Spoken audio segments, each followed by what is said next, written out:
on the download option, you are going to see Microsoft Excel, Open Documents, PDF, web page, and then you click on Microsoft Excel. So when you click on Microsoft Excel, when you download it, it's going to show here. So I can either open it here, or I can go into my file and then go to downloads. When I go to downloads, I will see what I've downloaded here. Now, let's go to the Google Classroom. Now, when you are done with your assignment and then you want to submit the assignment, on the right side, you are going to see add or create, mark as done. So you click on the add or create. So there's going to be a drop down and then you select file. When you select file, there's recent, upload, my drive, and then stead. And then also there's browse in the blue box. So you click on browse. When you click on browse, and then it will just take you to the file, to your file, and then you select where your assignment has been saved. So in this case, mine has been saved under download. So I'll click on download, and then I'll take this assignment. So this is what I've done, and then I'll click on it. When I click on it, I'll open, and then it will load to my drive. So when it opens, you will see your assignment here. So to submit the assignment now, you are going to turn in.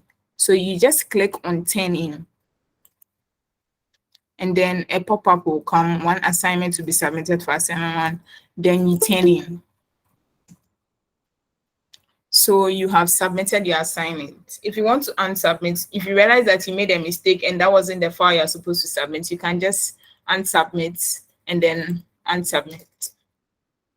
And then you select, you go through the process again to select. So you can cancel this. You go through the process to select what you want or what the file you want, and then you upload it. So this is how to submit your assignment and then download the assignment. Any issues, questions, comments, anything at all?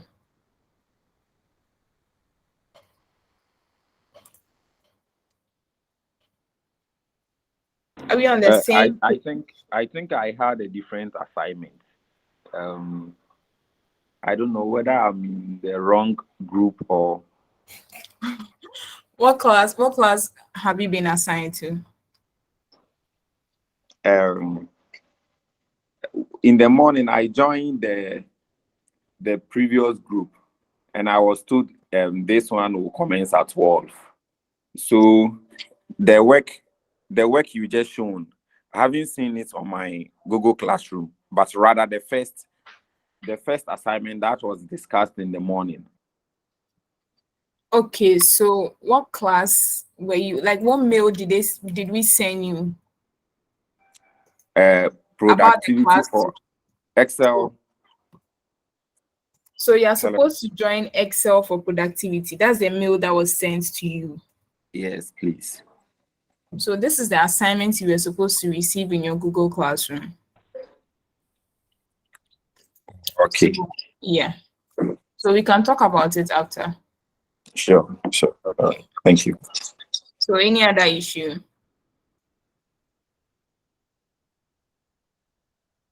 Okay. So if there's no other issue, we can just continue with the assignment.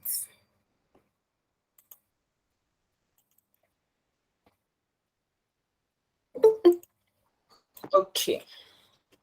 So this is the assignment you're supposed to do, and a lot of you struggled a bit with the assignment. So I'm just going to take you through quickly, and then we move to what you're supposed to do for the day. So the data below shows a list of athletes and medals won over the years. This data was extracted from a software. So as an analyst, using your own discretion, present this data in a more legible manner.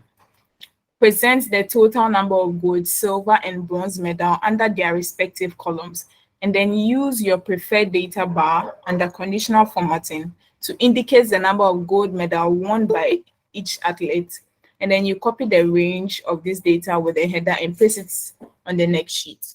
So now let's move. So we can see that this data hasn't been arranged, and you can see the year somewhere, and then the closing ceremony is supposed to be a date, but then you're realizing that it's coming as ash, ash, ash, ash, ash.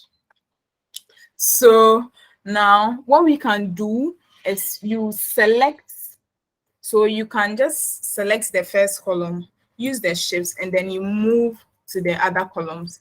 And then you see there's a small box just under the I column.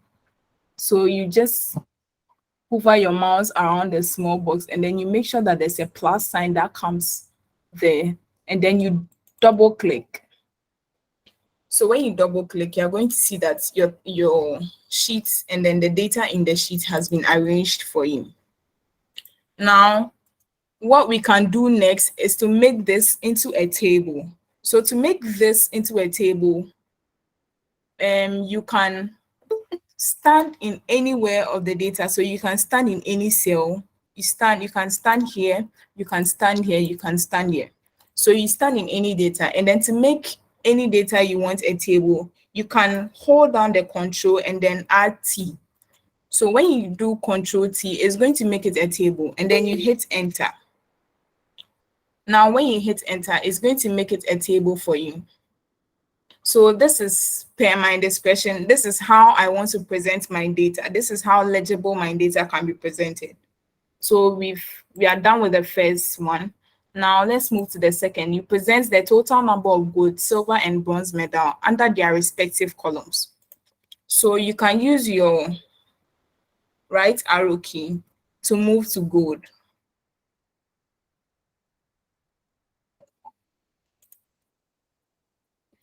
So now this is the gold medal column. Now they said you are supposed to do the summation of all the numbers here. So for gold, under the column, the total for the numbers, and then for silver, the total, bronze, the total. So now how do we get down? I know some of you will just use the mouse, or you can just use the down arrow key to move down, and that is going to be very long for you. So what we can do is you still use the control. When you use the control, and then I hope you are all doing this with me. Your Excel is open, your assignment is open, and you are doing this with me. Madam, Yes, please. can you please slow down a bit? I'm trying to follow with my PC.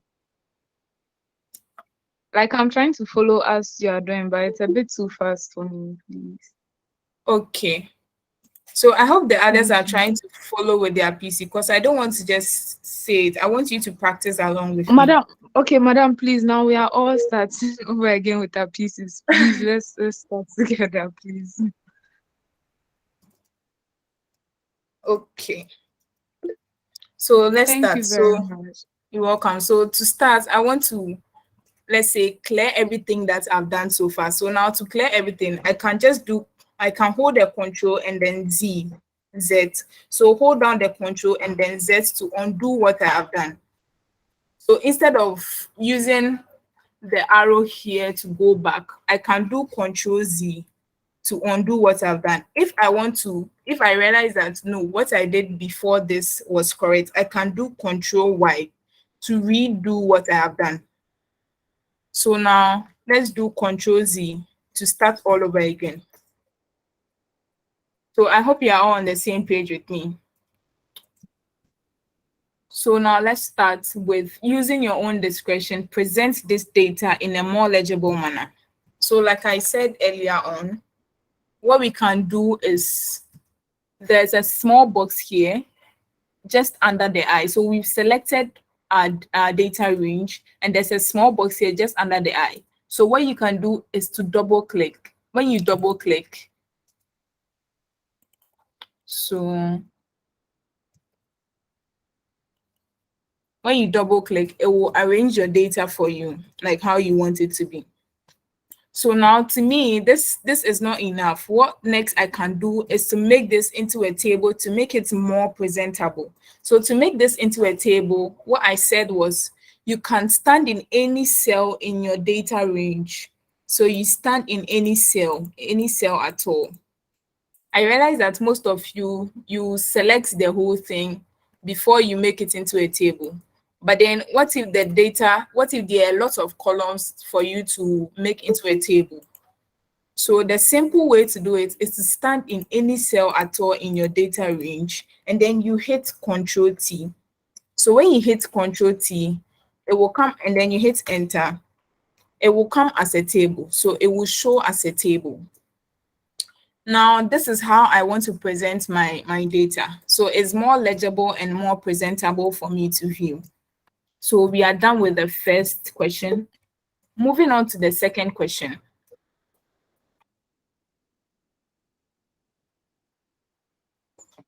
So moving on to the second question.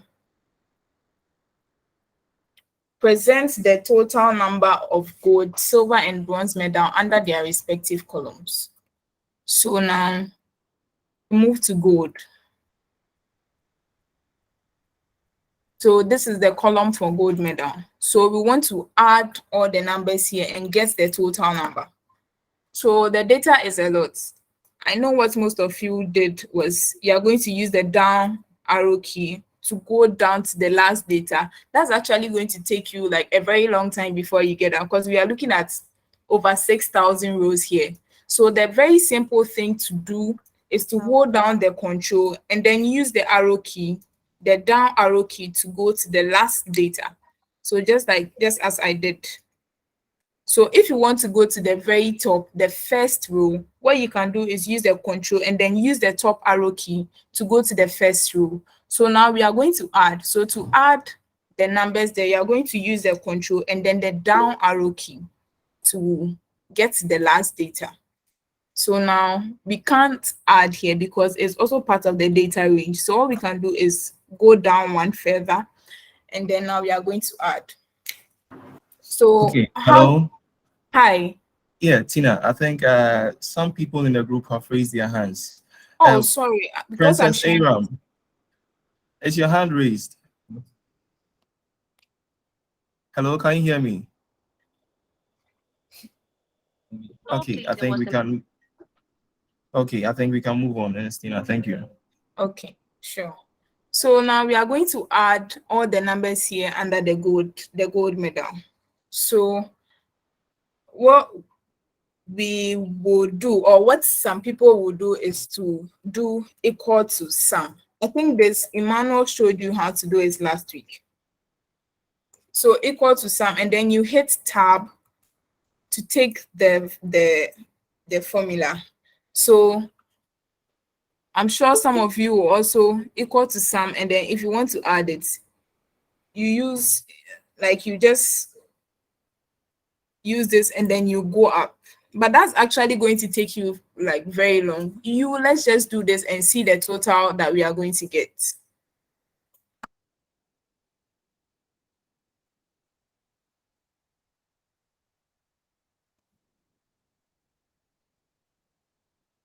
So equal to sum.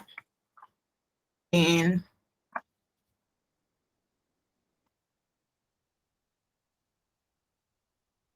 so I'm sure most of you did this. I mean, this is going to take a very long time for you to even get everything. So what we can do is delete this. Now we are going to use a simple way. So what we can do to add the column is to use Alt. You hold the Alt key and then do equal to. It's automatically going to sum the data for you for that particular column. So Alt equal to. So let me do Control Z. So you do Alt, you hold down the Alt and then add equal to. It will automatically sum for you.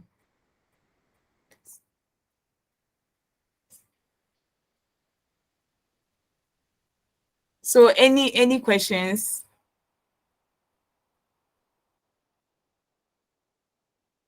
Okay. So we are going to move to the next row. So you can also do the same thing. So Alt equal to for this two, Alt equal to for this. But what if it's like a lot of columns that you are supposed to sum? Are you still going to do Alt equal to Alt equal to Alt equal to? So what we can do now is the first sum. What we've done for the gold medal, you can hold the shift.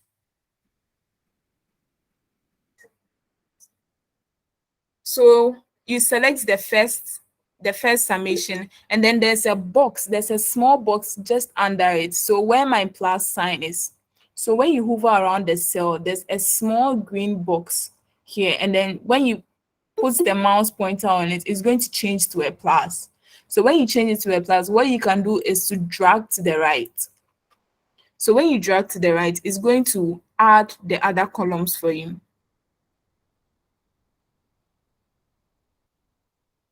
Suraya, please, you can go on with your question. Okay, madam. So, like, I would like to ask that can you highlight all the good medals? Then you click on auto sum, so like to do the summation for you. Did it work when you tried it? Yes, please. Okay, you got the same total. Yes. Okay, then that's fine. You can do that. Okay, thank you. I was yes, you use so I was thinking that we want the shortcuts, like a very simple way of just adding everything up. That's why I use the alt equal to. Okay, okay. Thank you. Yes, you're welcome.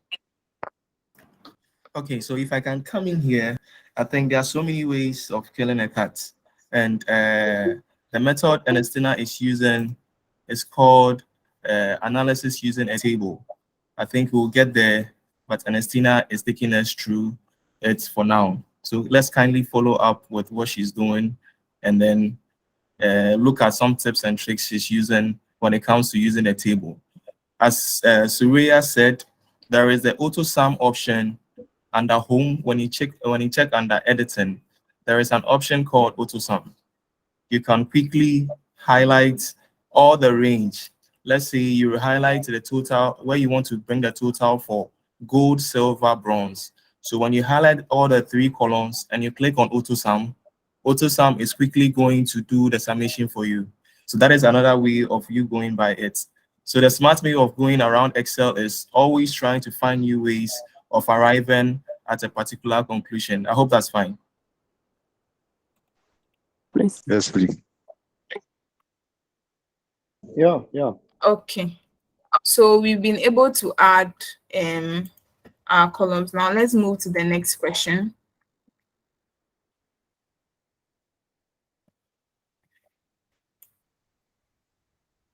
Peter Kobina, please, your hand is up. Yes, good afternoon. Good afternoon. Yes, I just wanted to share what I also did. Okay. So for me, I actually created a pivot table, Okay. and I sorted out for gold, all the metal, gold, silver, and all that. Then I got the sum for all that using the pivot table, because I realized it was a long Excel sheet. So I wanted to know whether what I did was also good. Well, it's right. It's just like what Emmanuel said, yeah, killing a cat. But because we've not gotten to pivot tables, we didn't want to use it. So when we get there, we'll also use pivot tables. Okay, okay. Okay, sure. So any other question or comment? Okay, so let's move to the next question. Use your preferred data bar under conditional formatting to indicate the number of gold medal won by each athlete. So what we can do is you select and then you do Control Shift and then arrow down, select all your range you want, and then now you go to home, the home tab. There's conditional formatting. This Emmanuel taught you guys last week, so I wouldn't spend much time on this. Data bars, and then you select your preferred color for the data bars.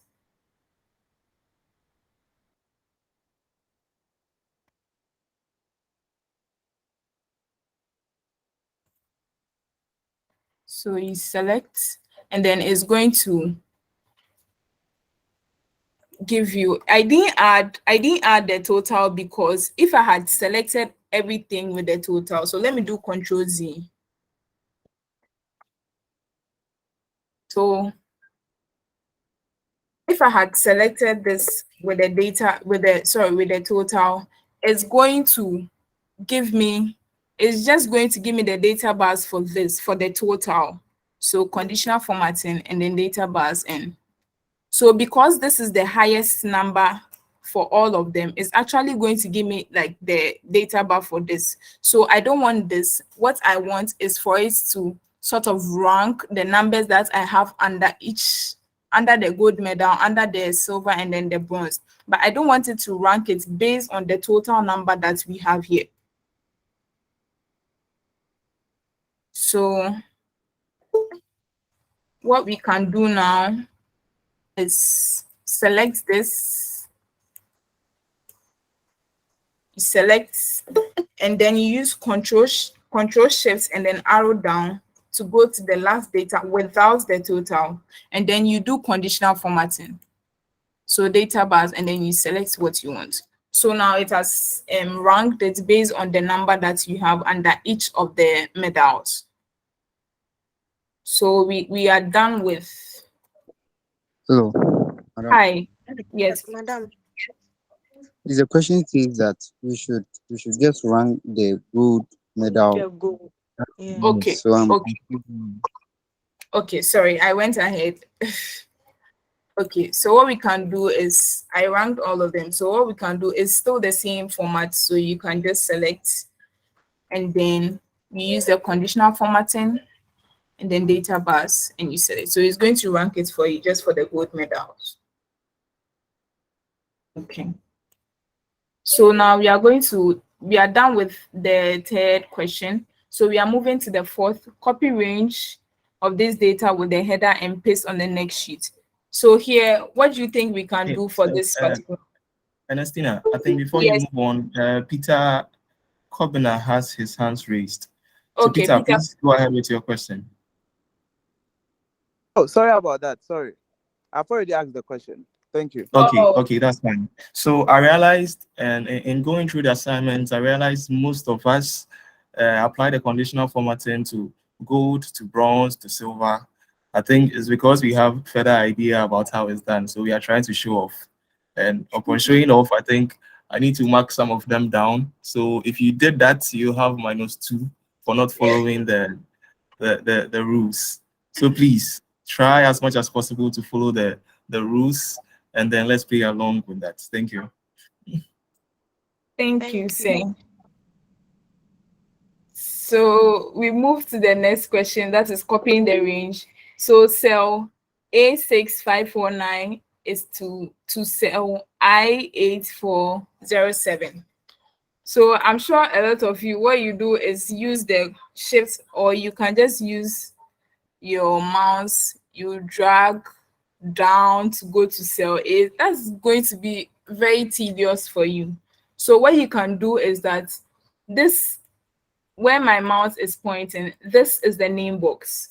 So I'm currently standing in cell A13. That is the name of the cell here. So if I move to cell C15, the name will be in the name box. If I move to cell E16, the name will change in the name box. So the name box is the name of the cell that you are currently working in. So what we can do is to copy, we can copy this range, we copy this range, Control C, and then you paste it, and then you paste it in the name box. So when you paste it in the name box and then you hit enter, it's going to select the range that you want. So you can do Control C to copy the range you want, and then per the question, you are supposed to paste it in page 2. So you can do Control Alt V, paste special. We don't need the formatting, we just need the values.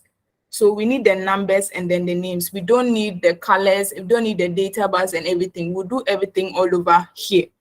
So you paste in values, V, and then you hit enter.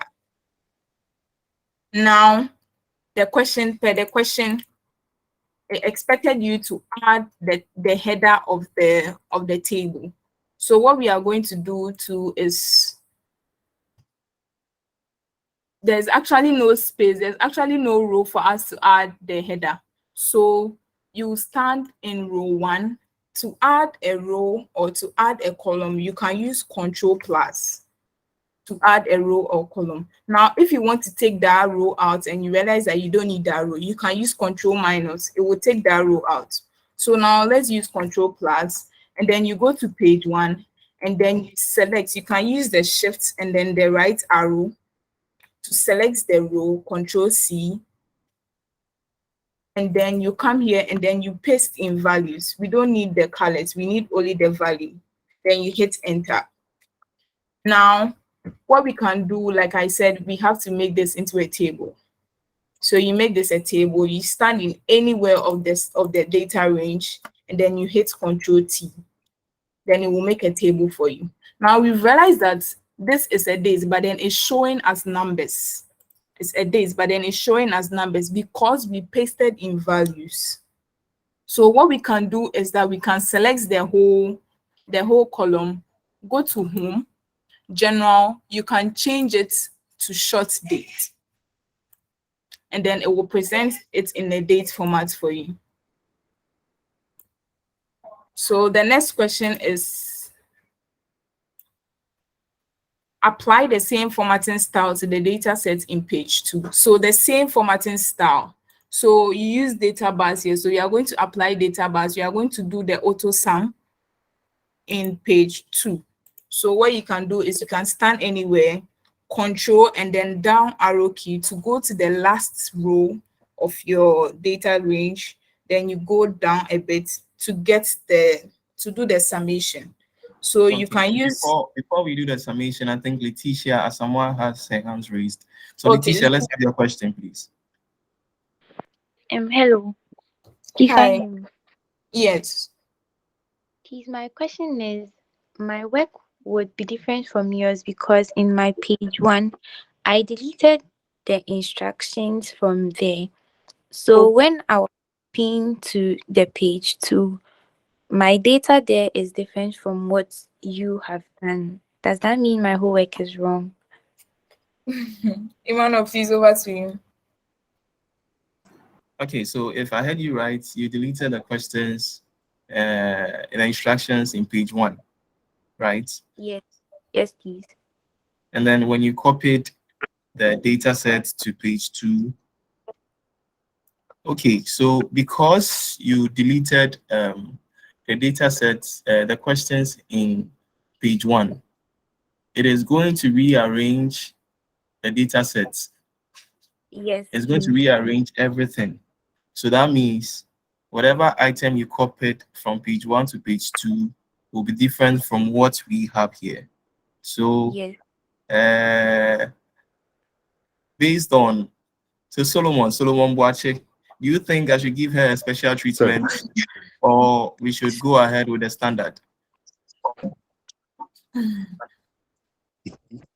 asking you because Please, you have your hand I raised. need to give a session. Okay. So according to the recommendation Yes, sir. given by Solomon Boache, I think I'll go through your questions separate and then see apply a different rule to yours. So kindly message me on WhatsApp when we are done with this class so that we work on that. I hope that's fine. Yes, please. I want to ask if you are giving an assignment, should we Okay. work on the same page or we should take the instructions out and just give the solution to the assignment?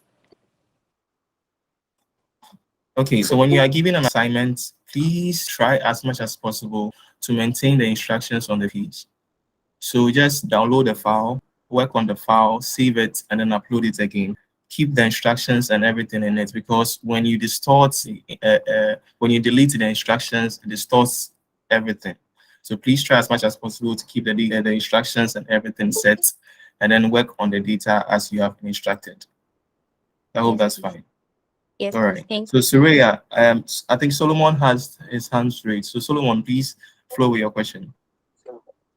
Yes, please. So I heard Miss Ernestina say that she wants to sum up the gold medals and the silver and the bronze as well. But I just made a little research, and Yeah, please go on. I don't know whether I'm wrong, but yes, but I thought summations do not form a part of formatting styles. So I didn't sum up the page too. I just thought about the data bars and I just submitted them. I thought summation is not really a formatting.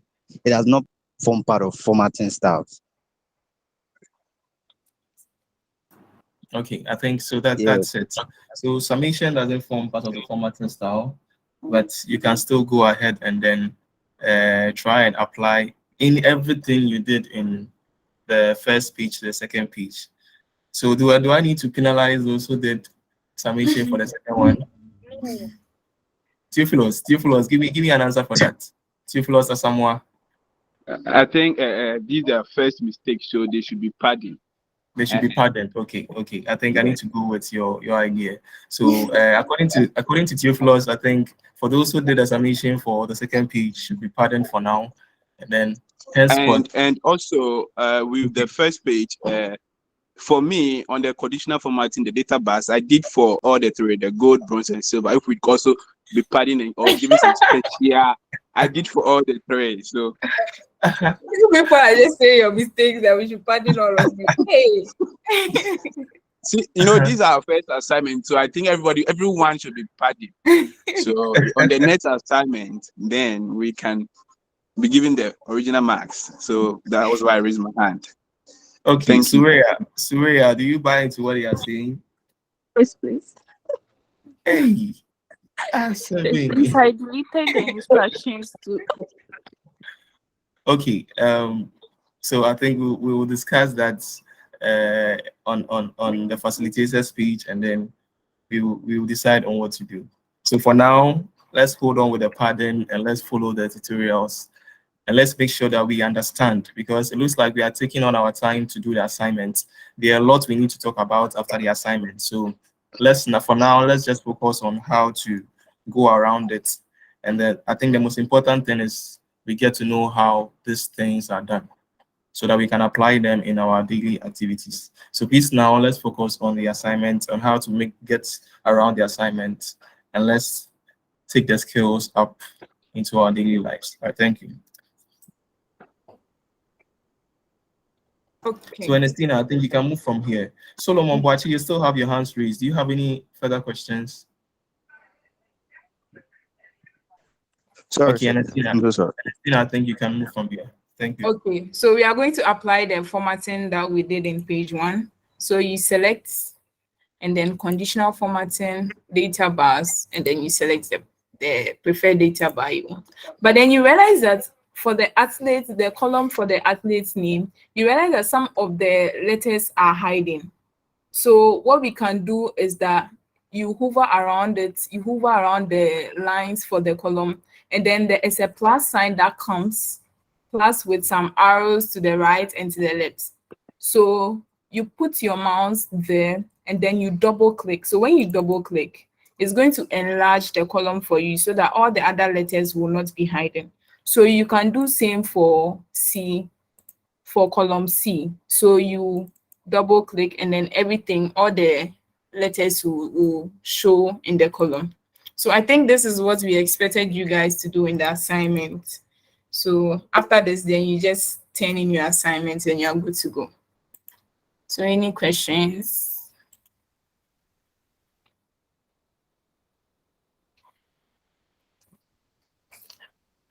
Okay, so I'll take your silence for no questions. Madam, please, I didn't use the table. I use borders. Sorry, please say that again. I didn't use the table. I use borders. You use board. Yeah, that's how you want to present yours, so it's fine. Oh, okay. Yes, the question didn't really state that you use a table. It just said present the data in a more legible manner. So if you use borders and it's legible, then it's fine. If you use tables too, it's fine. Yeah. Okay, thank you. Welcome. So Okay, Matthias, I think Matthias has his hands raised. Matthias, okay. please fill with your question. Okay, thank you very much. And please, I wanted to ask if we were to sort, assuming we were to sort the gold medals, like from the highest to the lowest, would that actually affect the names as well? If we're only to sort the gold medals, just the gold medals from the highest to the lowest, would it actually affect the other parts of the data, please?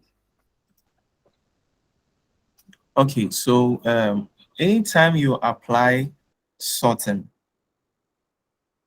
when you're doing it in a table, automatically, even if you are sorting just the gold medal portion, it will go along with the rest of the columns. Do you understand?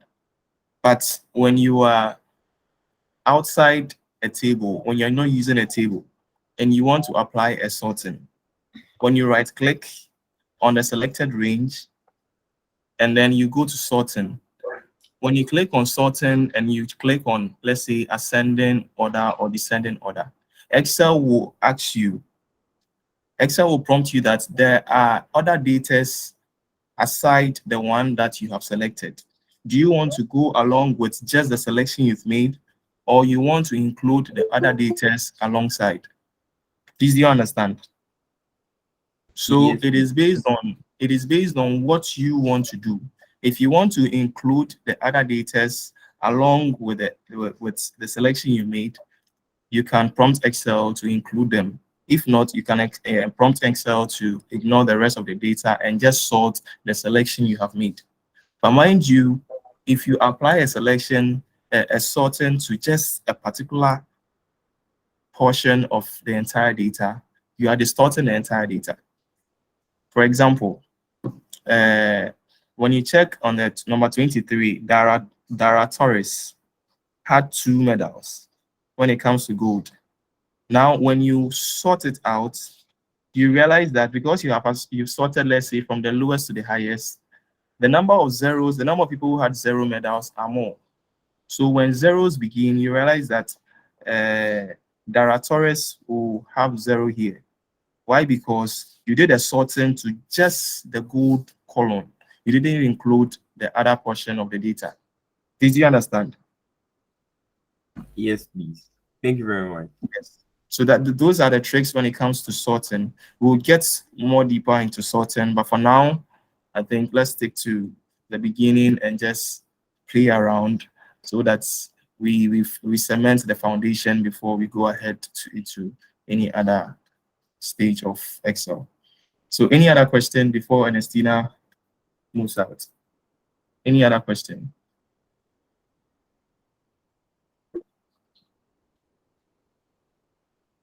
Okay, so someone is asking if you are done with the assignments, how do you upload a solution? So Ernestina, can we take us through how you do the upload of the solutions? I think And before, I did the upload, like I did how to upload the assignments before I started with the okay. solution. So you let me just go through it one last time. And I don't expect anybody to I think text me about it. I think because of our time, Okay. they can follow on the recorded video. Okay. Joyce, I think she has a question. Joyce, please flow with your question. Okay, so please, I want to ask that with my work, I actually use the center alignment to do my formatting. So is that also wrong? That's fantastic. So that is your own way of making your work look legible. So that's fine. That's for now. That's fine. So as time goes on, Thank you. I'll let you guys understand that there are, I think, can you please mute yourself so that yes, I'll let you guys understand that when it comes to you making a standard reporting or you submitting a report to a senior member, there are some colors you like to do away with as much as possible. And there are some features that you have to do away with, whether you like it or not, just because it is a corporate environment. You understand? So we will get there. But for now, let's play around with everything we find our hands on just to have idea about how it works. And then as you get there, you understand that we need to do away with certain things because when it comes to the corporate world, some things are not really important. Sometimes you send it and your boss will tell you that, Charlie, this thing looks so colorful. We need results from the analysis you've done. not just like flashy interface. So you get there. But for now, let's stick to what we know. All right. So thank you very much. I think in the absence of any other question, let's let's move on to what we have for today. So Ernestina, thank you very much. I think you've done a lot. Let me take it from here. Kindly mute your mic, Sifas Amwa.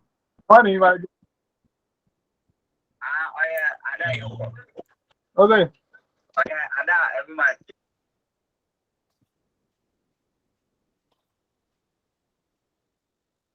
Okay, so I'll quickly share my screen.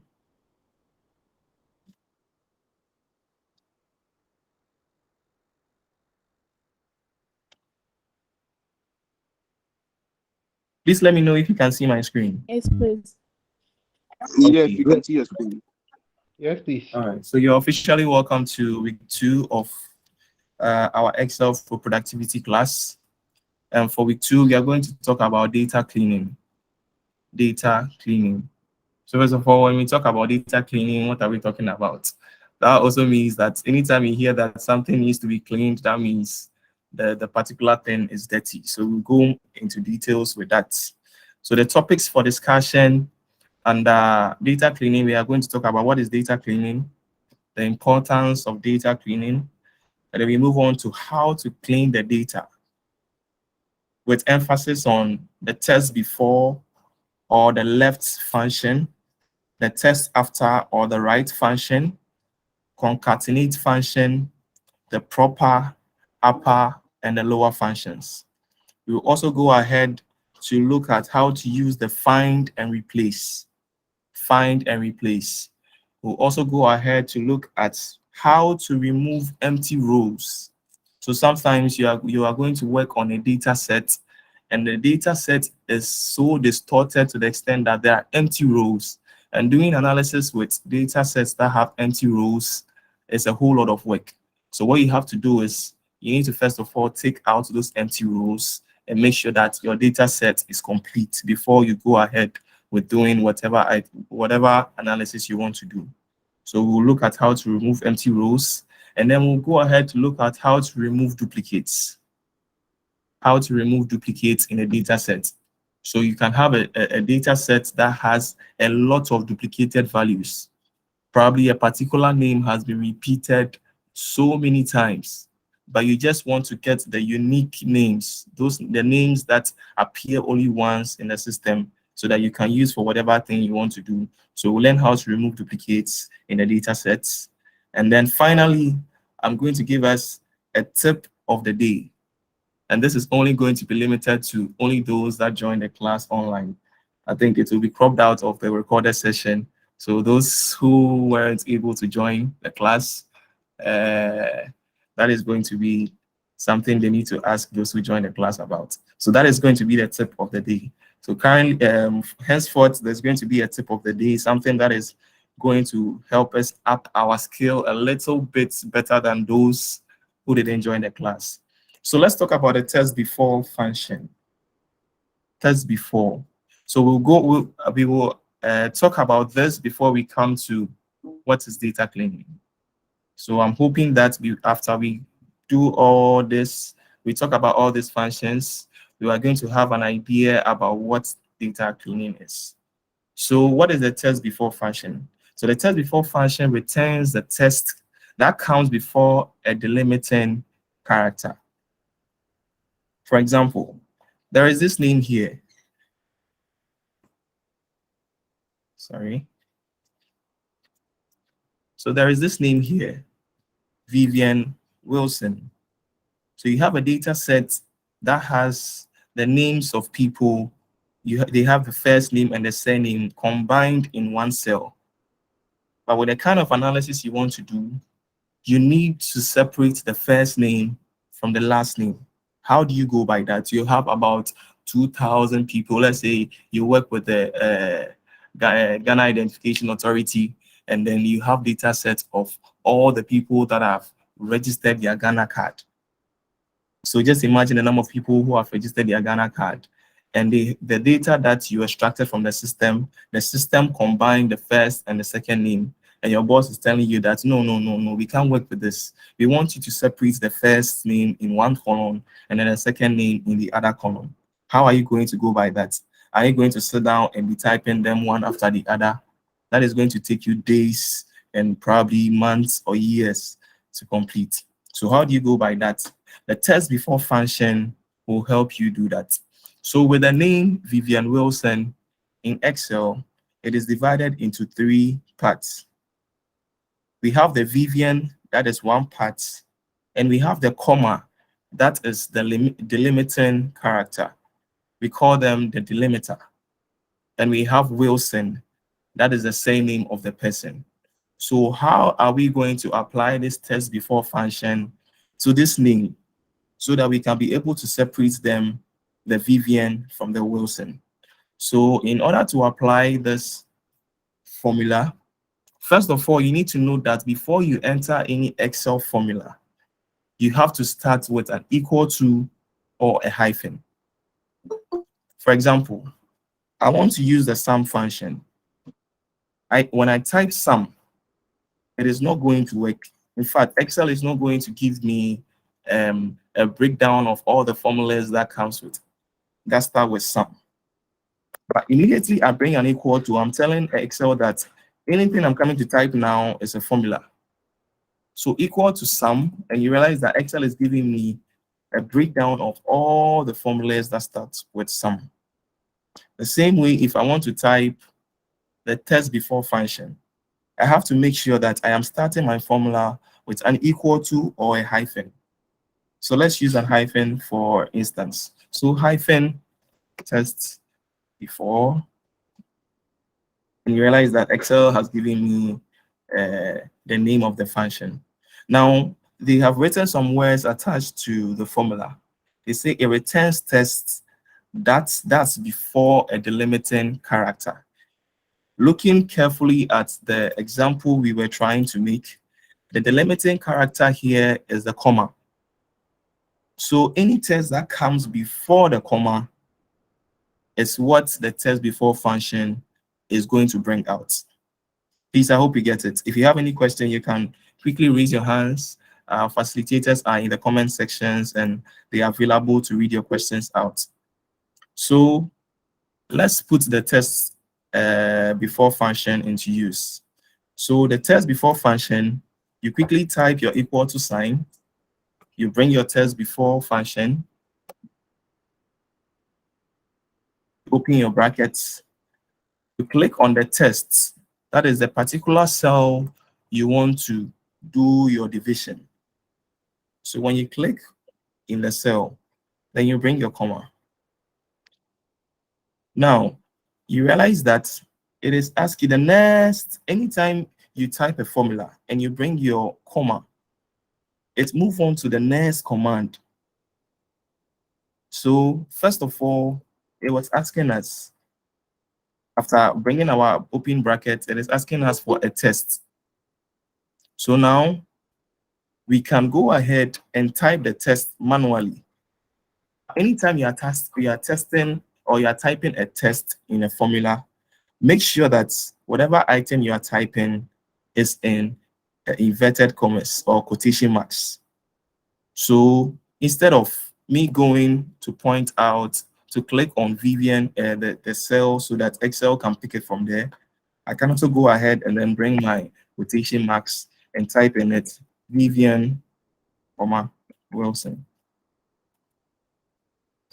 And I close my quotation marks.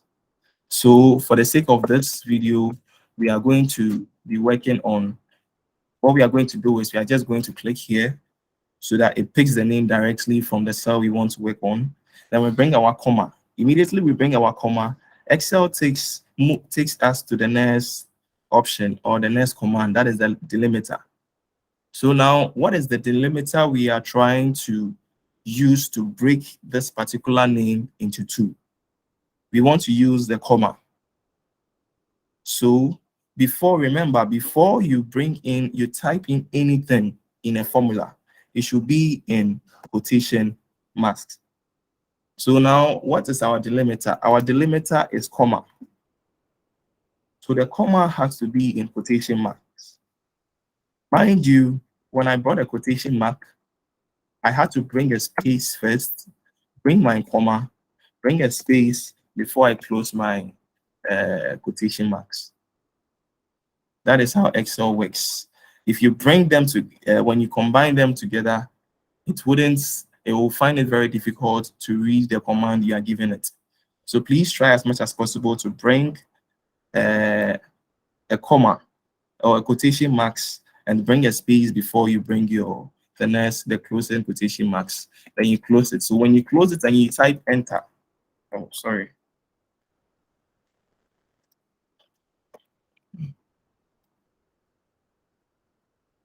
So when you close it and you type enter, sorry.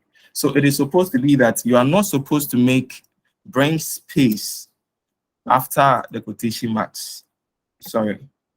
There is not supposed to be space after the quotation marks. If there is any space, it is going to give us an NA. That is an error. So we quickly bring our quotation marks, and when we press enter, it is going to return the first name that comes before the delimiter. That is Vivian. Emmanuel, Please, I hope you understand. please, Yes. Stephanie wants me to go over it again. Okay. So with the test before function, it brings out the text that comes before a delimiting character or a delimiter. Now, what is a delimiter? A delimiter is anything, any symbol, or anything, whether it is an empty space, whether it is a symbol, anything that you use to separate two different words in a particular cell. So in cell B11, there is a name called Vivian Wilson, but this name is being separated by a delimiter, that is a comma. So if I am typing my formula, I need to make sure that my delimiter, that is comma, is being taken into consideration so that we can inform Excel that I need any text that comes before the comma sign to be in this particular cell. So we are typing a formula. So hyphen test before. Now the test we want to separate is in B11. So we bring the B11, then we bring our comma.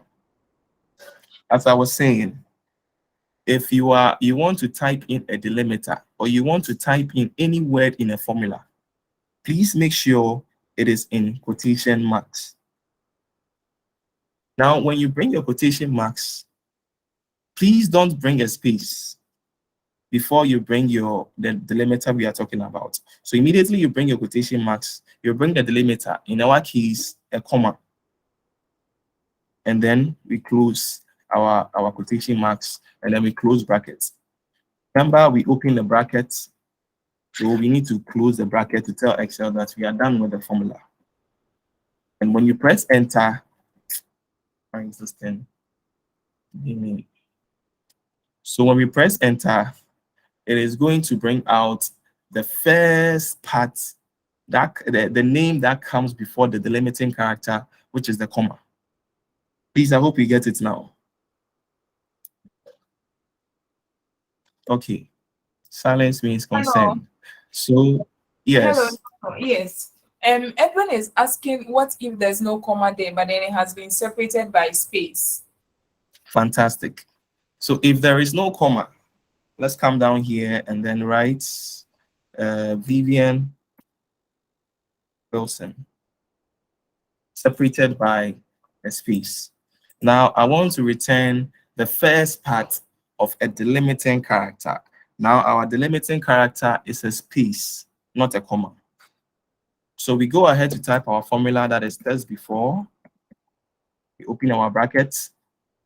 Now our formula is in B25. We click on B25. Now we bring our quotation marks. When we were using a comma, we had to put the comma here and then close the quotation marks. Here is the case. Here is the case. We don't have our delimiting character here, a space. So when we bring our quotation marks, our opening and closing quotation marks, we just make sure that there is a space between them. And then we press the enter. And when we press the enter, it is going to bring out a Vivian. Why? Because the delimiting character that we told Excel was that it should give us the text that comes before the space. So here, our delimiting character here is just an empty space. Do we understand? Yes. Okay. So before we move on to the next one, there is some data sets here that we need to work on. Oh no, please. Albert has raised his hand. Albert, please, you Okay. can go on with your question. So I want to ask that in case you have a large set of data and then you have um, more than one space in between. So let's say in some of the rows you have one space, in others you have two space. So it's like it's distorted in terms of the spaces. Do you Okay. put just a space there, or how do you go about that one? Okay. So in case there is a long name, Michael, then the space, Kweku, then there's a space from home. If I heard you right, you are talking about a name like this, right? Hello. No, not like this. Okay, Let's say let me. after the micro, the space in between them is more than one. So let's say two Okay, spaces. two space. Mistakenly, let's say, yeah. Okay, so you extracted the data from a system, and this is how you had your data, right? Yes. So and that also means that, okay, can we skip this? Michael, can you remind me of this when we get to the tip of the day? Okay, I think the tip of the day will make this look very, very easy. So let's skip this for now. And Estina, please note this question down. So when we get to the tip of the day, we are going to solve this out. I hope that's fine. Please give us some few minutes. Let's get to the tip of the day and then we'll work this out. We have some few minutes to finish this up. So we have these names here. For example, Samuel Asante, Nathaniel Bidu, a whole lot of names with their Sorry, age. no. Edwin has his hand up. Yeah. Okay. Okay, Edwin, please go on. Thank you very much. And please, my question is, for example, you are having large sums of names, Okay. and some of the names have been delimiter is comma, some space, some is double space. These sometimes you are typing, you can make those sorts of. So maybe you have all those large sum of data, and some is being separated by comma, some is being separated by space. Is there a way where we can punch one formula, drag down, and it's all correct automatically? Okay. So, Ernestina, please note this down. When we get to extract tip of the day, we will clear all these doubts because Excel is more than capable of doing all this. So please hold on tight with me and then strap your seatbelt as we move through the various functions that we have for today. But when we get to the extra tip of the day, I think all this is going to be cleared. I hope that's fine. Mano, there's another question from Bernard and then one last person from Yaku Mabel. So I think after this, we can move on. Okay. Please let the question flow. All right. So I wanted to ask for the first type of situation that we did with the delimiter, which is comma. Yes. When you type the quotation, you give in a space, then you use the comma, then you use the quotation again. So Yes. if the case is, remember, you're not supposed to bring a space when you bring the quotation.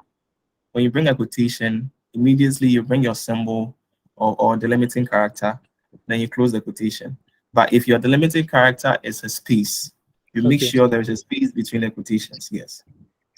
Okay, so when it's a space, you just separate it. You don't have to give in a space before bringing in the delimiting character before you close the quotation.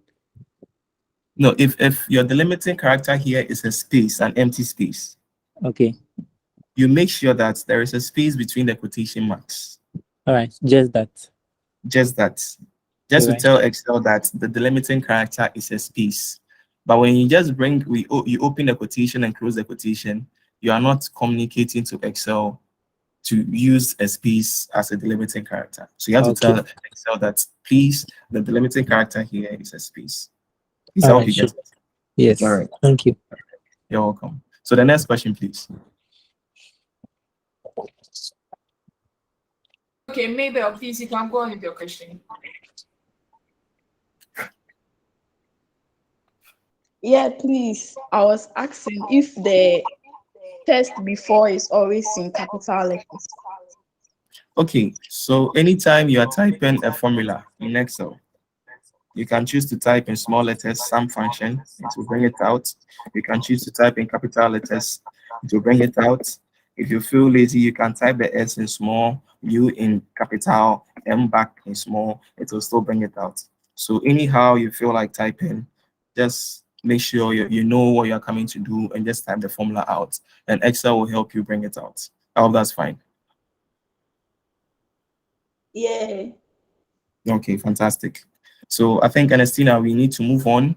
I really want to get to the that extra tip of the day before we close. Our time is fast spent. So we are going to do this as quickly as possible. So we want to separate these names into the first and then the last names. So to quickly do that, let's insert a column here. Let's make this the first name. Sorry. And then second. Okay. So quickly, someone take us through the process. What do we do? What do we do? What do we do? Anyone? Okay, because of our time, I'll just go quickly. Hello. Okay. Text before Okay, and then something. so we click on the name, right? Yes. Okay, and then what else? Right. Is it supposed to be text before or text after? Text after. Okay, so there is a function called test before, there's a function called test after. So you realize that when you look down here, I have after test before, there is a test after, Yeah. then it goes in that order. Please, I hope that's fine. Yeah. So now we are using. Yeah, but I was asking if we are extracting the second name, do we use text before? Okay, sorry. So we have to use the first name, right? So let me take this Okay. out and let's just extract the first name because that's what we are working on. So tests before, and then we click here, and then what's the next step? Comma. And then the Comma. Okay, a comma. Then bring Quotation the mark. quotation marks. Okay, Then comma and then Comma quotation mark. again. The quotation fantastic. marks. Why? Then close Because our bracket. delimiting character here is a comma. The comma. Fantastic. So we press enter. It gives us some more. We can hold down and then Control D. Please, did you see what went on right now? So one thing you can also do in Excel is after you are done with the first formula, if you don't want to use the mouse to hold down here and drag down, which is going to give you the same results, you can as well whilst you're in the first, where you inputted the formula, you can hold down the shift key to select the range you want to apply the formula and quickly tap on Control D, Control down. It is going to apply the formula that you applied in the first cell into the rest of the cells. I hope that's fine. Come again, please. All right. So if you don't want to, after typing in after working out your first formula, and you don't want to hold down here and then drag, which is going to give you the same results. You can as well just come down here, looking at the plus, you could see that the joint here looks very deep. The plus here looks extra deep. The plus here, it looks extra deep. So when you move your mouse pointer to that direction, your mouse pointer turns into a plus, the sign of a cross. When you double click on it, it is going to give you the same results. I hope you get it. So first of all, you can go ahead and then just click and drag manually. Secondly, you can just hover your mouse around the bottom corner where your mouse pointer turns into a plus, then you double click. It is going to do the same magic for you.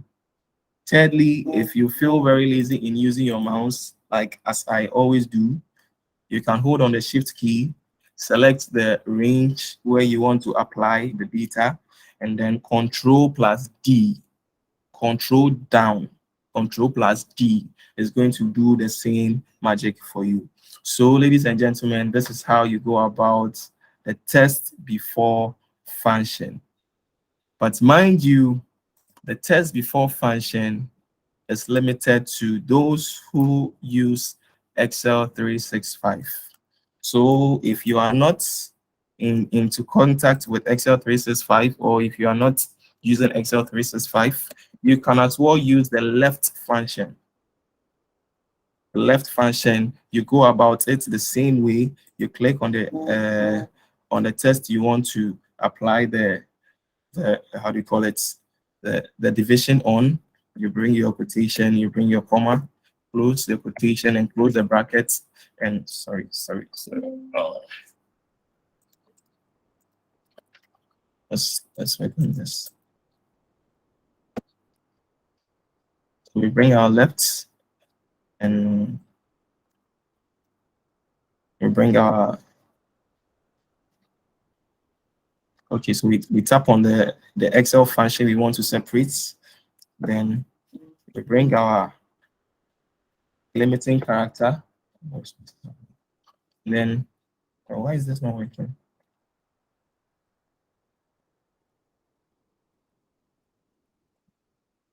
Yeah. Hi. Yes, please hold on. Yeah, I think the reason is when you use the left and right, it actually Okay. gives you different arguments instead of, Okay. yeah, it gives you different arguments. And unfortunately, I couldn't use my PC, so I'm sure someone who is using the other Excel should be able to find it. So it gives you a different argument. When Okay. you select the cell, it asks you the number of letters you are trying to extract and where you should start from. Yeah. Exactly.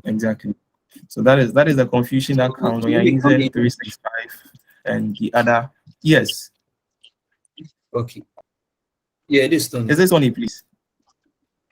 Okay, so I think Tony uses the normal Excel. So Tony, please take us through how to use the left and then right. Okay. Come, let me share my screen.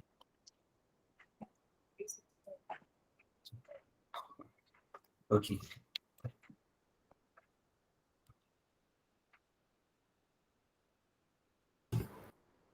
All right, so let me share my screen. Okay.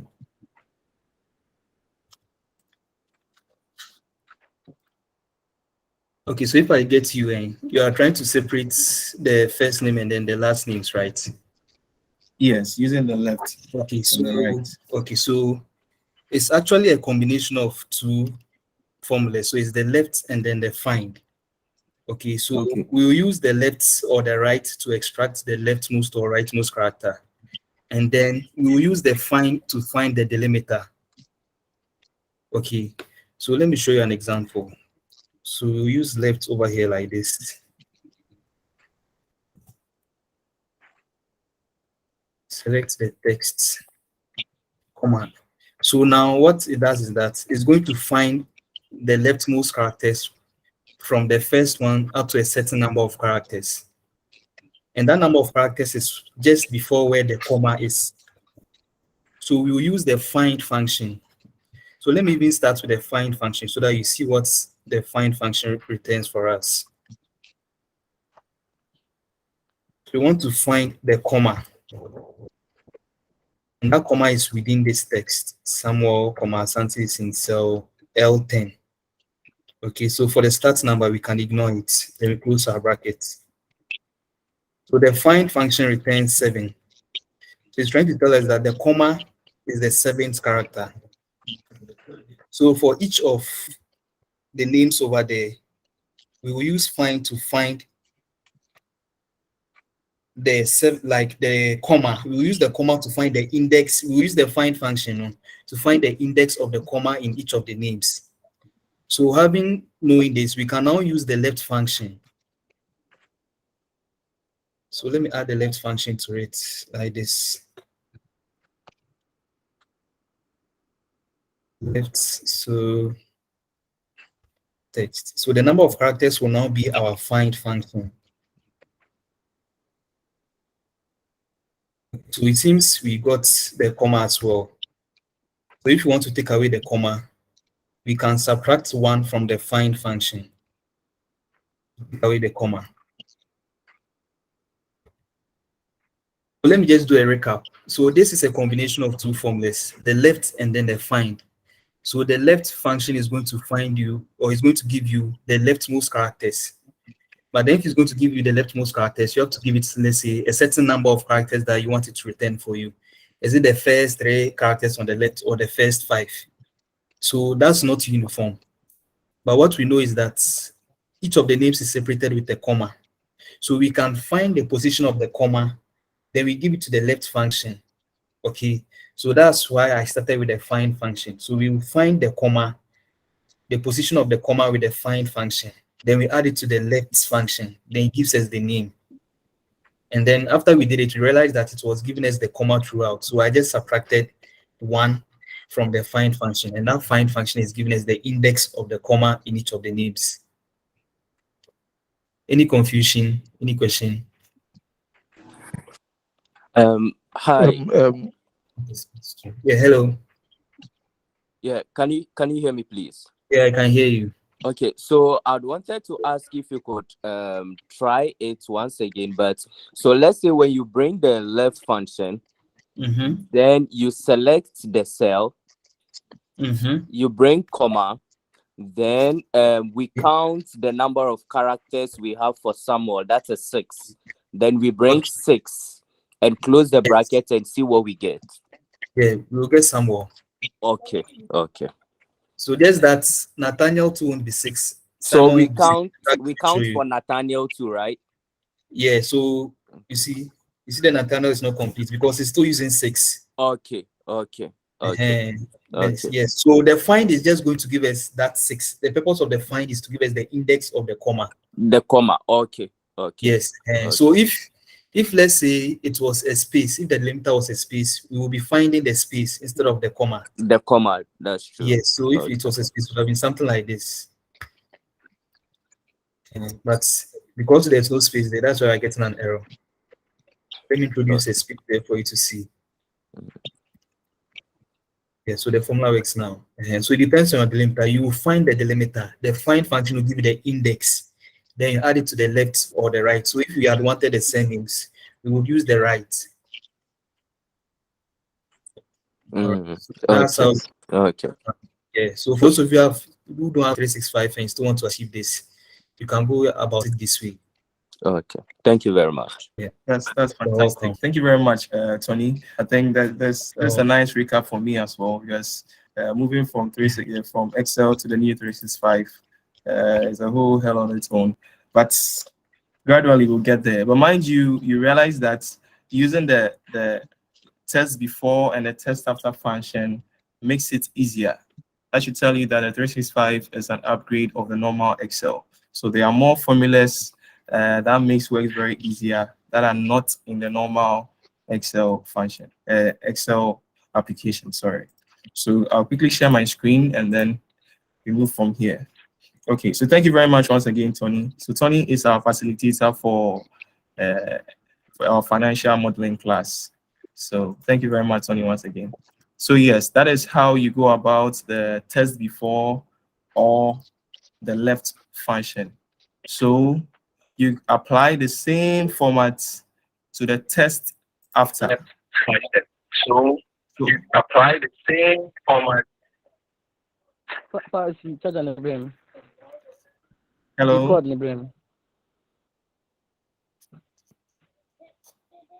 Okay, so because of our time, we'll move quickly through the test after formula, and then we use the right formula as well. Hello, sir. Hello. Please say how to get the find. I didn't get it. Okay. So okay. Can we quickly go through this? Because I bet you when we get to the extra tip of the day. Can you mute your speaker, please? Hello? Okay, I think it's fine. So can we quickly go through this? When we get to the extra tip of the day, I think we'll be fine when we get there. So let's quickly go through this and then understand how this works when we get there, because our time is fast spent and we need to finish this up. We have close to 27 minutes to finish this up. Please, I hope that's fine. So don't worry, we'll come back to this, but let's quickly go through this, and you can at any time fall on the recorded videos for further explanations. Okay, so going through the test after function, you can quickly do that. You use the same method as the test before function. So you bring your test after. So you're telling Excel that it should return the test that comes after a particular delimiter. So our test here is Samuel Asante.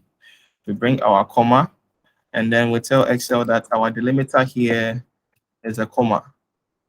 We close our quotation, and then Excel will return after name to us. So that is how you go about the test after formula. Is any question with this? Okay, so I think we are cool with it. So let's quickly move on to an Excel formula called the concatenate. Concatenate. Tony, can you please confirm if you can get concatenate in a normal Excel? Yeah, it's available in normal Excel. Fantastic, fantastic. All right. So with a concatenate function, you have data sets of, let's say, names of people. You have the first name and the second name in different cells. Here is the case: you are being told to bring the names together, either with a comma or with a space. How do you go by that? So the concatenate function will help you to join a range or a string of tests together. So let's quickly illustrate this and then see how best we can apply it to our skills. So the name here is George Ba, and it is being kept in two different cells, cell C10 and D10. So the concatenate function will help us to combine these names in one cell, either with any delimiter of our choice. So with the application, please make sure that you are always starting your Excel function with an equal to or a hyphen, and then you bring your concatenate function. Now with a concatenate function, anytime you type the concatenate function, the command that comes is test1, test2, test3 in that particular order. So with the kind of example we want to make, when we bring our concatenate function, we bring our C10. Our C10 here has the name George. Then we bring our comma. Then we bring our delimiter, what we want to use to separate the two names in the cell we are trying to combine the names in. So our delimiter here is comma. And mind you, the comma is in quotation marks. Then we bring our comma, and then we bring the D10. The D10 is the next test or string of tests that we want to combine with the first test that we selected. Please, I hope that's fine. So in putting that into practice, let's bring our concatenate function, and then let's quickly select C10, bring our comma, bring our delimiter,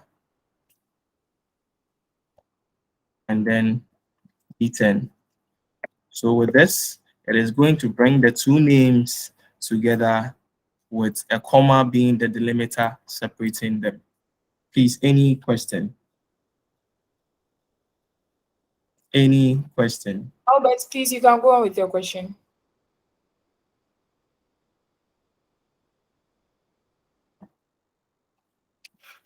Hello. Okay, I think Albert has lowered his hand, so it's fine. Okay. So that is how you go about with a concatenate function. So let's Sorry, quickly. Felix has his hand up. Okay, Felix, please go on.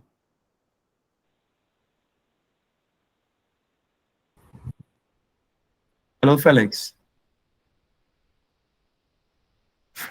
Hello, Felix. Speaking, we can't hear you. Hello, can you hear me? Yes, yes, we can hear you now. Please, can you go over again with the concatenate? Okay. All right, thank you. So as I was saying, the concatenate function will help you to join two cells together. So you have somebody's surname and then first name in different cells. And here is the case, your boss is telling you to join these cells together using a delimiter of your choice.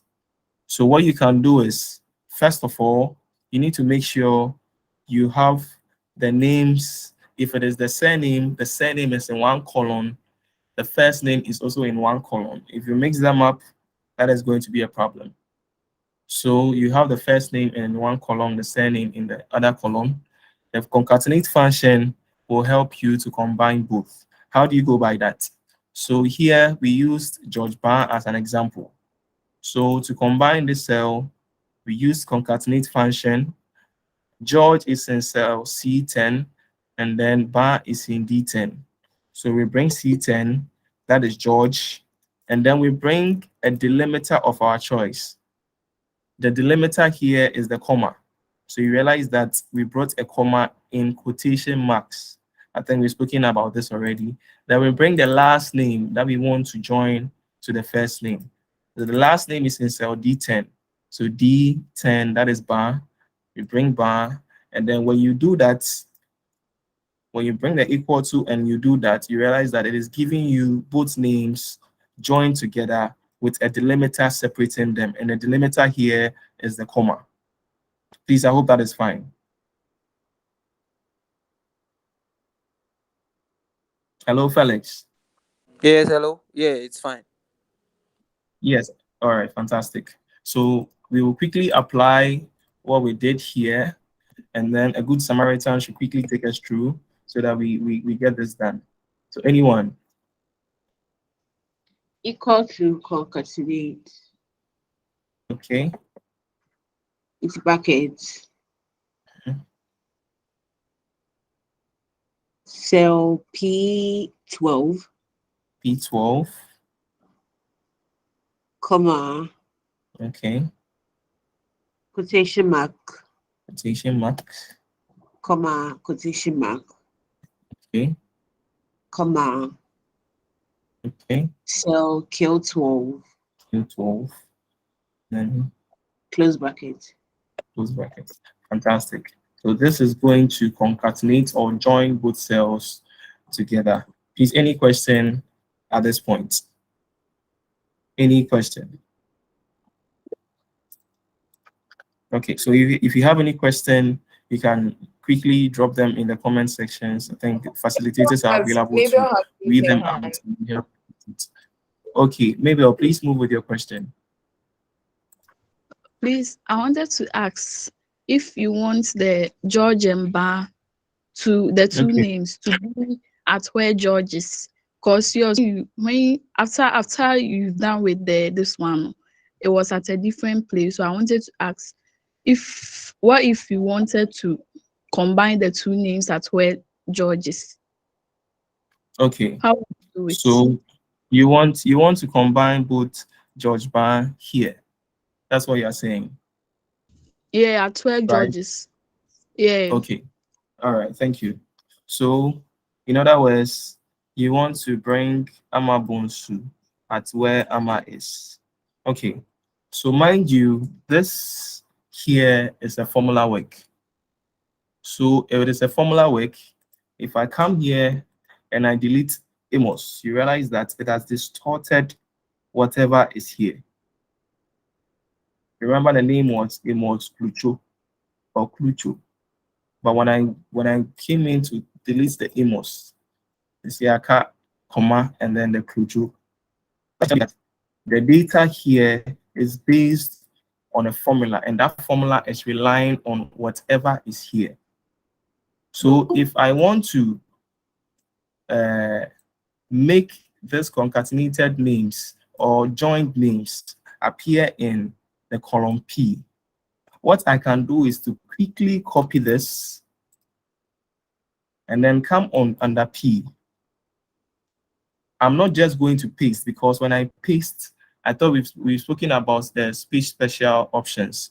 When I just paste, it comes along with the formulas. So now I don't want the formulas to come in play here again. So what I can do is I am just going to look for values and paste the values. You get it? So now I can boldly go ahead and delete this one. And you realize that when I deleted it, it has affected this side. Why? Because this side is still a formula and it's depending on this side. But when I pasted this side as values, it is no more relying on this side anymore. So I can boldly go and then delete these two and then get the names and then the contacts in perfect condition. I hope that is fine. Yeah. Yes. So please make sure anytime you are copying, when you copy a text that contains a formula and you want the text to rely on itself, it should be independent of the source of the formula. Please try as much as possible to paste them as values so that it remains independent of any formula. All right. So there is a contact number here, and you realize that almost, yes, all of them are not starting with zeros. But in Ghana here, our telephone numbers start with 02 or 03 or 026, so in that particular order. So with the same approach, you can use concatenate to bring this together. I hope that is fine. So I'll leave this to us to work on that, and then I think we'll provide an assignment on that. So let's leave that to be. Now let's move quickly to our proper, upper, or lower. So the above function will just help you to convert your text into proper nouns, uppercase, and lowercase respectively. So you have a data set that has been distorted. You don't, these are names, but you can see they are starting with small letters, and then there are capital letters somewhere in the middle, and there are small letters somewhere. So you realize that this set of names has been distorted. So how do you quickly go about it in arranging them in a proper format, or in all of them you want to arrange all the names in an uppercase or all of them in a lowercase? How do you go by that? You can't possibly sit down to type all these names one by one in the format in which you want. So to convert them into proper, you just bring your equal to sign, and then you bring the proper formula, click on the name, and then that is the end. Excel will quickly pick it up and convert it into a proper noun. So you realize that here, all the names that are starting with a capital letter. If you want to convert all of them into uppercase, we use the upper. Click on the function, click on enter, and you realize that we have all been converted into upper cases. If you want to convert all of them into lower cases, you quickly type the lower, select the text, and press enter, and then you realize that they have all been, how do we call it? They've all been converted into lower cases. Please, any question at this point? Any question at this point? Ernestina, any question in the comment section? No. Someone was Okay, saying, that's fine. someone said the network went off. Kindly repeat, but that was like 5 minutes ago. Okay, I think they can re-fall on the Yeah, recorded because video we're recording. for yeah, yeah. Okay, so let's quickly go on to duplicates. Duplicates. So you have a data set. Yeah, Elam said go over the proper upper and lower again.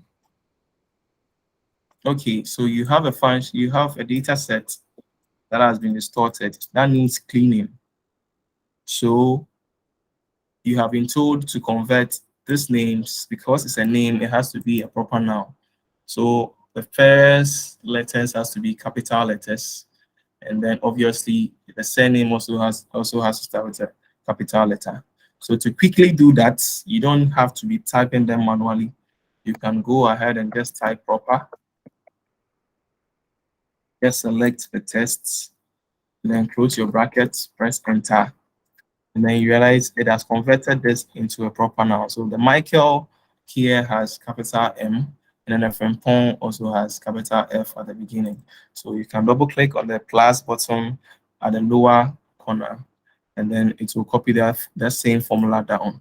The same thing applied to the upper. If you want to convert all these names into uppercase, you quickly come here, type upper, your upper formula, select the text, press enter, and then you can quickly click and drag down or double click on the black cross that appear when you hover your mouse at the lower button of the cell.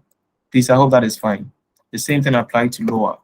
You quickly press lower if you type your lower function. That is if you want to convert your text into all your text into lower cases. You press enter, then you realize that the same magic applies to it if you do that. I hope that is fine.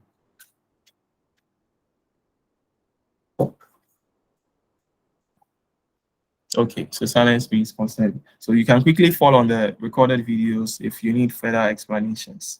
So let's move on to the duplicates. You have a data set that contains a whole lot of duplicated values. Fine, one way or the other, duplicates in your data set helps you to analyze trends in your data. For example, you are in a class and there is this particular person who is stopping best geography student, best email student, best. So you realize that your data set is going to have this particular person's name repeated in the data set. So you can, based on the repetition or the duplicates in the data set, to look at trends. How was his performance in Form 1? How is his performance in Form 2? Okay, what about Form 3 and Form 4? So you use this kind of duplications to analyze trends. But depending on the kind of solution you want to arrive at, sometimes duplicates in your data is not going to help in any way. So in my final year, I was the electoral commissioner for the economics department, and that was where the COVID hit. So we had to bring out a way of doing the election online. So during the election period, we had to collect data from students so that we can create an interface online for them to do their voting. And you realize that students were smart enough to create several emails. If you see that one particular person has created several emails with just changing particular parts of the names, his or her name, just so that he or she can infiltrate into the system and then vote twice or three times. So you being able to remove duplicated names from a system really helps in situations like that. So you can quickly remove the duplicates and then your data can be cleaned for whatever thing you want to do. So depending on the situation, you can either keep the duplicated values to work on them, or you can quickly clear them out of the system so that you can have a clean data to work with. So how do you remove duplicates in the system? The application here is, first of all, you need to select the range of data you want to remove the duplicates from. So if you have a data set like this, let's just use this.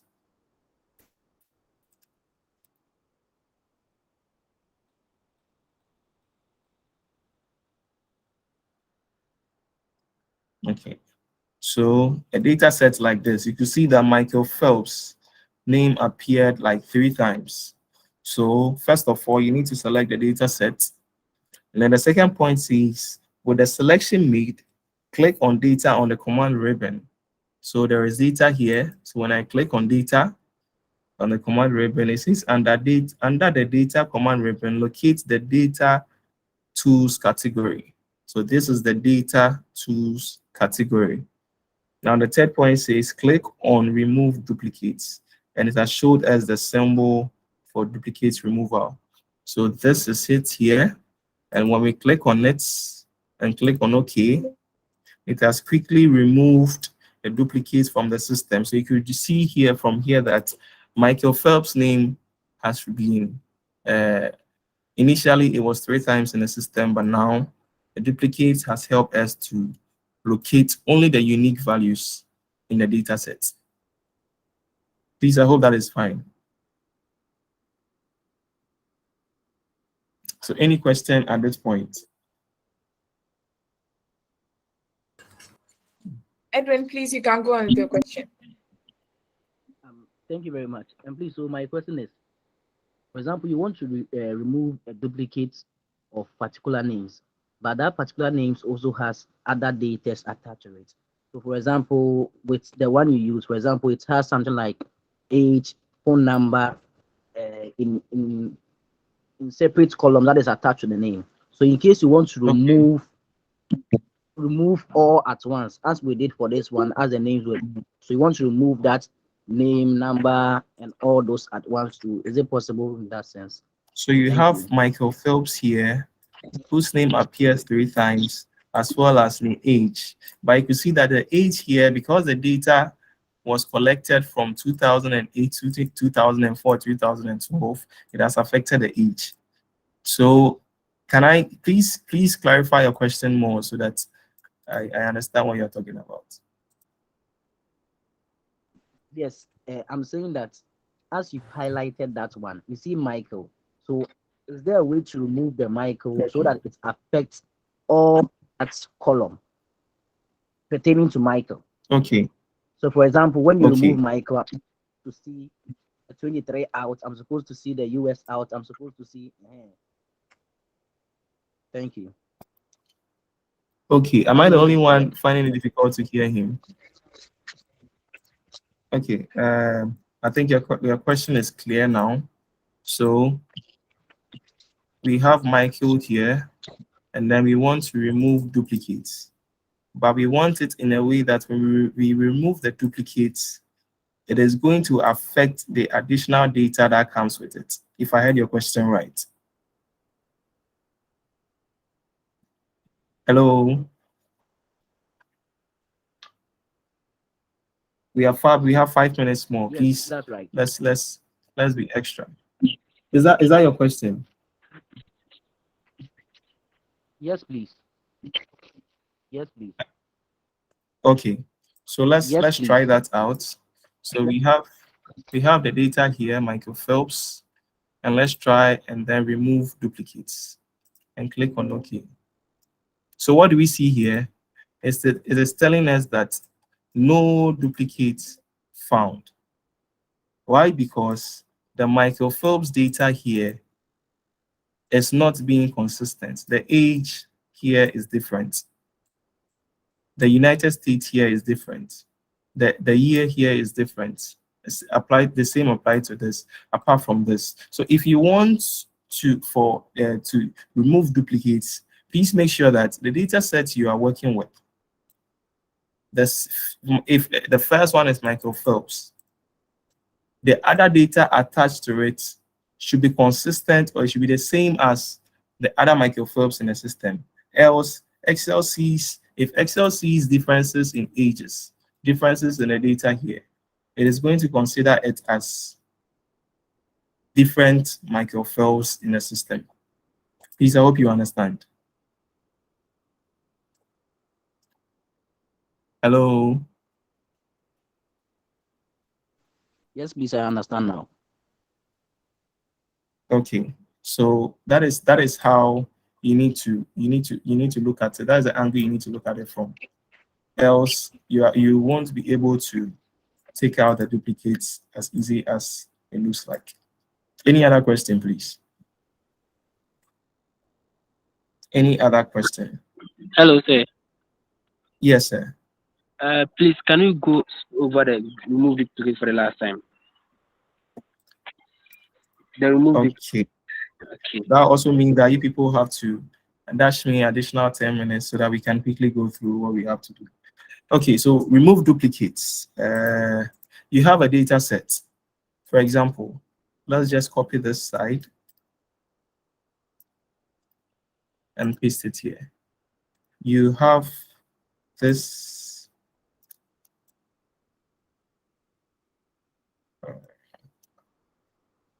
You have this set of data here. Let me bring in here so we can. Okay, so you have Michael Phelps here. Like you have this kind of data here. Now you can see that Michael Phelps here repeats its name 3 times. The spelling is the same. Everything is the same. So the same Michael Phelps appears 3 times. And I want to remove duplicates. So the steps is telling us that first of all, we should click on data, and under data tools, which is here, data tools, there is what we call remove duplicate symbol, which is here. So when I hover my mouse around it, over it, it brings out the name remove duplicates. When I click on remove duplicates and click on OK, it's going to tell me sorry about that. It's going to tell me 2 duplicate values found and removed. 4 unique values remain. So when you click on OK, you can see that Michael Phelps repeated itself 3 times in the initial data, but 2 has been taken out and just 1 remains. Please, I hope you now understand it. Yes. So the duplicates in the system has been removed. So the same thing applied to those who use Excel 365. We can as well go ahead and use the unique function. So with this function, you just bring the function out, select the range of data, close it, and it is going to remove the duplicates and give you only the unique values. Only the unique values. So Michael Phelps here appeared 3 times. I could see that here it has removed 2 and has kept only the unique ones. So the unique function will help you to arrive at the same solution. Is there any question here? Any other question? Okay, so we quickly move on to our last step before the tip of the day. That is, you have these data sets. You can see that there are empty spaces in your data that are not going to help you do your analysis with ease. So you want to quickly take out this empty rows in your data. So how do you go by that? So first of all, make sure that your data set has been selected. The entire data set has been selected. Okay. So while the selection is made, you quickly tap on F5 on your keyboard. It will bring this pop-up message. Go to special, and then from here, you could click on blanks because we want to focus on the blanks. So when I click on blanks and I click on OK, Excel will automatically highlight all the empty rows or columns in my data set. So from here, I think Ernestina in the beginning taught us a shortcut on how to remove columns or rows. So when I quickly tap on a keyboard control hyphen, it will bring out this the delete dialog box. So it is giving me an option. When I'm deleting, it is going to shift the cells left. It's going to shift the cells up, or entire row or entire column. I just wanted to shift the cells up. So when I click on OK, now the selected rows that were empty in the initial points has all been taken out. Any question at this point?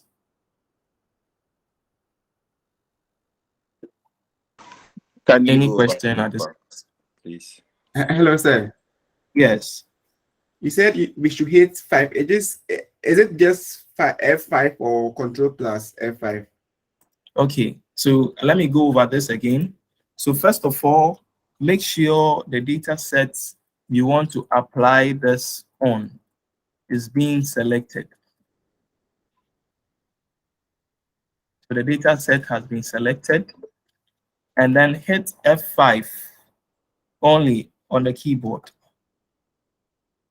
If your function keys up there goes together with your FN key, sometimes when you press the F5 directly, or when you press any key on any of the F keys, it is not going to work directly. You need to use the FN key in addition. If you know your keyboard has been set in that way, please make sure your hands is on the FN key before you hit the F5. So for me, when I tap on any of the F keys, it is going to work directly. So I tap on F5 and it brings this dialog box. Now, when I go to special and I go to blanks, because that is where the focus is on right now, I want to delete all the blank rows in my data set. And I click on OK. It is quickly going to highlight all the blank rows in my data set. I can go ahead, right click and just delete, or I can do Control and minus for it to bring this. And then I'll quickly select Shift Cells Up. What this means is that when it deletes that particular row, it should shift the rest of the cells beneath up so that it occupies that part.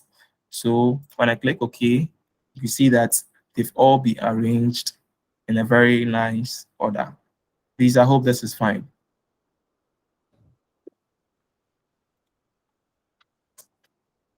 Any other question? Any other question? I think we are. Sarah, please, you can go on with your question.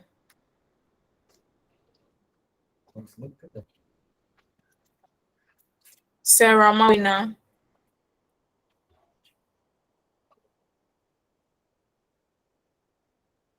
Okay, Emmanuel, please, you can go on.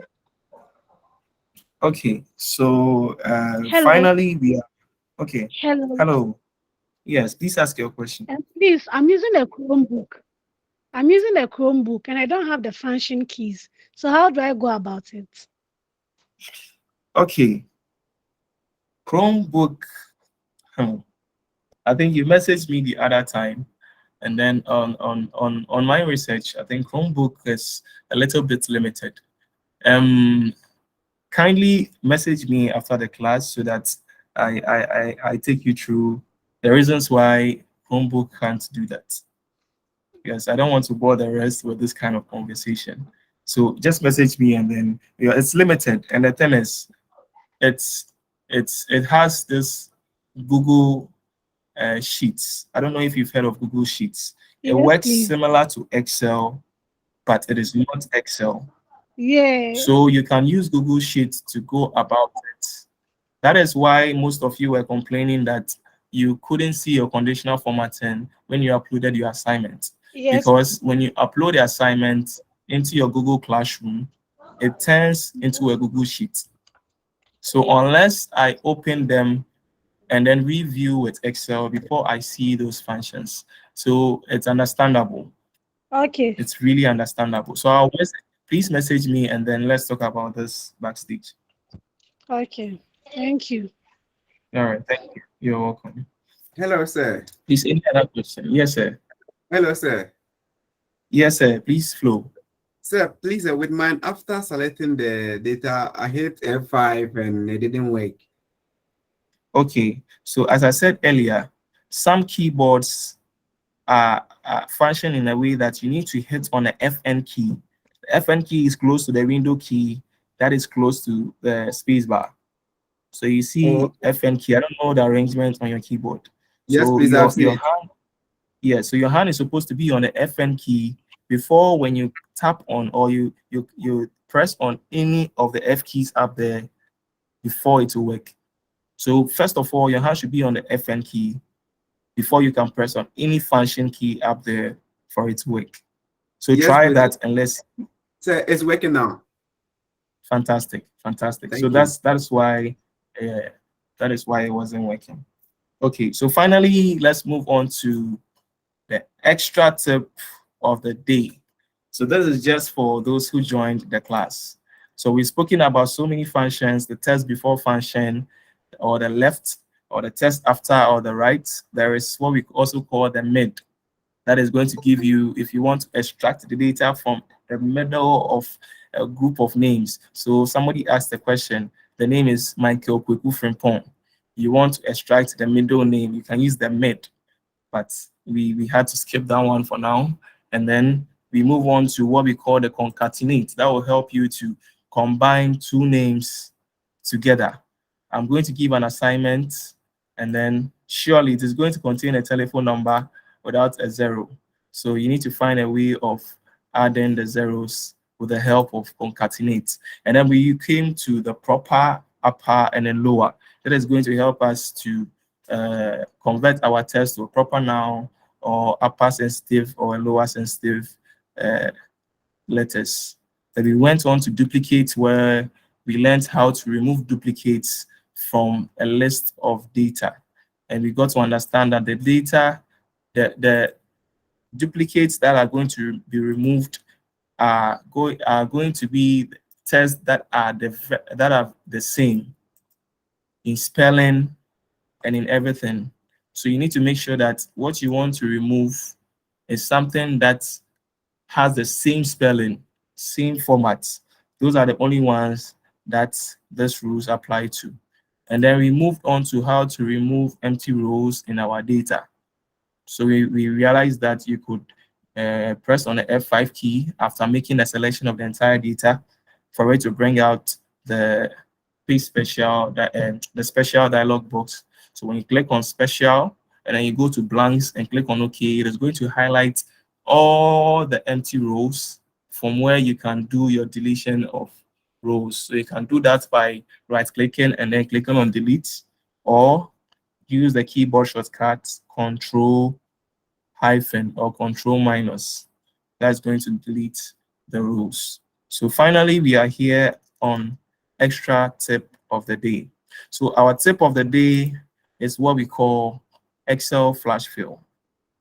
Excel flash fill.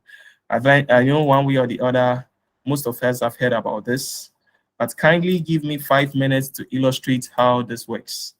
So we learned on how to use test before, test after, concatenate, and all those things. Now, if you really come to understand flash fill, you realize that you don't need all these formulas in your head. Why am I saying that? Let's take this example. So Excel has a built-in algorithm or something that's going to help you to pick a trend and apply it to the rest of your data set. So here, let's say I want to separate these names: Samuel, Asante, Nathaniel Bedu. I want to separate these names using the flash fill. So first of all, you have to start typing them manually. Samuel, Nathaniel. Now you realize that Excel has brought a faint, how do we call it? A faint writing that is bringing out the first names of all the tests that are in my data set. Please, I hope you can see that. Yes. Yes. So that is what we call the flash fill option. So immediately you start typing Samuel, Nathaniel. Excel, in its own wisdom, has seen that you are typing the first names of the names in the column L. So in its own wisdom, it will bring the various name in a faint format, because it has picked the pattern that you are using in the first part and is applying it to the rest. So if you agree to that, say Excel should continue or should apply this particular format. All you need to do is to let's click on Control E on your keyboard for Excel to apply those particular option. Any question here? Step, please control what? Control E for flash fill. Okay, Control thank you. E for flash fill. The same way, if I want to type, bring out the surname, I type Asante, I type Bedu. I can see that Excel, in its own wisdom, has brought out the last names of what we want to do. So now, mind you, when I started typing, the last names, I brought Asante first, I brought Bedu. You could see that Excel has brought a list of all the surnames down there for me. If I agree to it, all I need to do is to tap on the tab key, and it is going to pick it, and it's going to paint those things deeper in my Excel sheet. But if I don't agree to it, then I have to continue with what I'm doing, and it is not going to interrupt me in any way. Please, is that understood? Hello, sir. So that is, yes. Please, sir, my network let me out, so I didn't get the flash fill part. Okay, so if your colleagues will pardon me, I'll quickly go through the flash fill feature again. So what I said was Excel has a built-in algorithm that is able to pick trend or a particular pattern and apply it to the rest of your data set. So for this to happen, I have to show Excel a trend for it to pick and apply to the rest of my data sets. For example, let's say in this particular column, I want to extract the first names of the names I have here. So first of all, I need to start typing them manually. Samuel, Nathaniel. Now Excel in its own wisdom has picked the pattern I'm using and applied to the rest of the data set. So you can see that the first name of the rest of the names I have in my system has been written, but they are faint. That is because Excel is telling you that this is what I think you are trying to do. So if you think Excel is right, just tap on the tab key on your keyboard. When you tap on the tab key, you have told Excel that I agree, this is what I'm trying to do. So this is what we call the flash fill feature. The same way, if I want to extract the last names, Asante, Bedu. Now, immediately I started typing the baby, you realize that it has picked the pattern that I'm trying to create and apply it to the rest of the data set. So flash fill has written the rest of the surnames in faint letters. If I agree to it that this is what I'm trying to do, I just need to tap on the tab key and it is going to populate that in my data set for me. Is that understood? Yes, please. Thank you. Fantastic. So with the same flash fill, we've been able to do tests before on the left, and we've been able to do the test after or the right. Now let's go on to concatenate, where we want to combine two names. I think this data has been worked on. So let's say I have, let's quickly split this data into two. Okay, let's use this. Let's use this data for the concatenate. So here, I want to bring Samuel Asante here. I want to combine both names and put them here. But I don't want to use the formula. I want Excel to help me out with the flash fill feature. How do I go by that? First of all, I have to start typing the pen manual. Samuel Asante. I hit my enter key. I come to the next cell, Nathaniel. And even before I hit on N, Excel has already picked the pattern that I'm following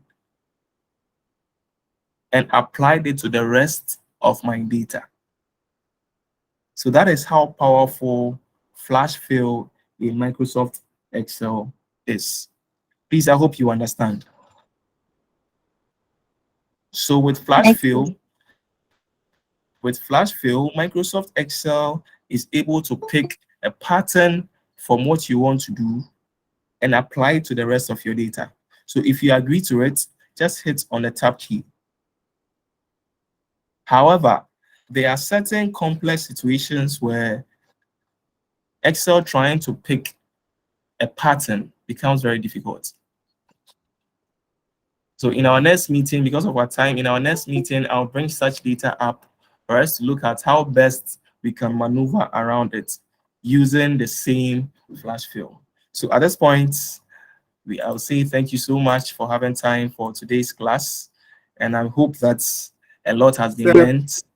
Yes. Sir, please, you said about something like a tip. My network looked me up, so I didn't get it.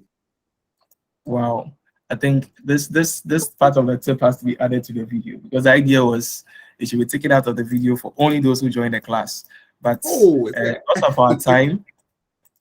of our time, we will add it to the recorded video and make it available for everyone to watch. That is the power of flash fill. So please stay alert for the recorded versions, and then they will be uploaded on the platform latest by the close of tomorrow. Assignments will also be uploaded as well. Please don't go and use flash fill for my assignments. I don't want any cheap works. I beg. Use formulas and let me know that you understand what you are doing. The flash fill is just a tip for you to be able to maneuver around works easily. So at this point, I'll say thank you very much for joining. Please, is there any other question? Any other question? Yes, I'm not on the Google Classroom. You are not on the Google Classroom platform. Okay, so we will send a link, we will send a communique on the Excel for Productivity class right after the class. If you are not on a Google Classroom platform, please try and use that particular link to join the classroom, where you can have access to recorded sessions.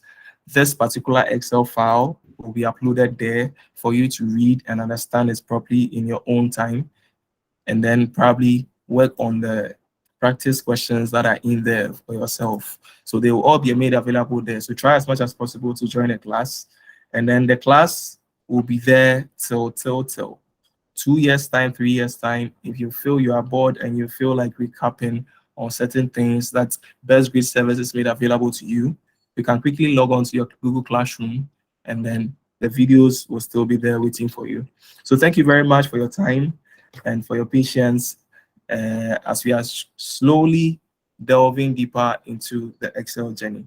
Thank you very much. Again, it's Emmanuel Impi, and I'm here with Ernestina Mesa Otabel, as well as Tony and Mark Mills. So thank you very much. And at this point, it's a goodbye.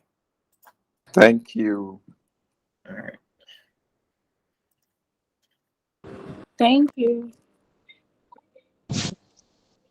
Thank you.